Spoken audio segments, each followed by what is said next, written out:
My name is Pearson. I've worked at Level Set for 3 years, helping contractors, equipment lessors keep their lien rights protected, make sure that cash flow is covered. We also have Miss Tracy Turner with us, CCE, Regional Credit Manager for H&E Equipment. I've been with H&E for 13 years. I'm a Regional Credit Manager. I handle Texas, Oklahoma, Louisiana, and soon to be Missouri. Let's say, any good credit manager doesn't have to just be within rental.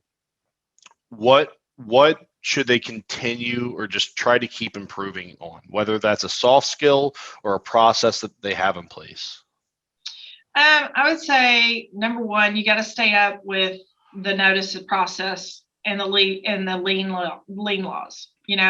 Texas was having problems already again this year. They were down in Austin dealing with legislation the first part of April. Already. Someone had written a bill and was trying to change the process again. So I would say that would be the main focus.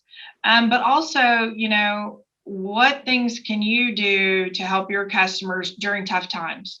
Because apparently that's fixing to be the norm.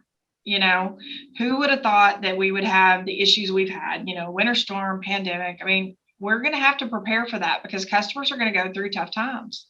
And as companies, we're going to have to adapt to that in order to hang on to the customer base.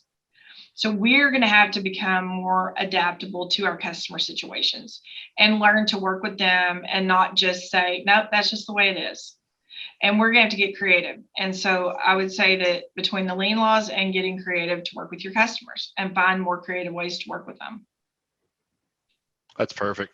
And then a final little ribbon or a little bow on top, just a general piece of advice you'd give to any other credit professional, AR professional working within equipment rental for, growing their career or having a steady one that can last decades within this industry? I would say absorb as much knowledge as you can from as many sources as you can. Because to me, you can't just learn from one person.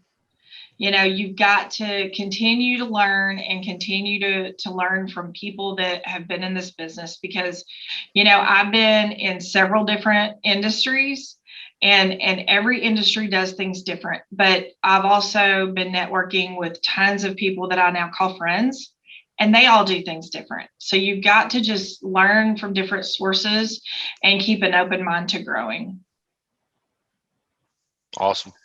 Yeah, I think that applies to everyday life too, right? Not just making sure we get paid when we should. Tracy, I really appreciate your time. It was fun talking with you today, cutting it up with a black belt of lien law. Thanks again.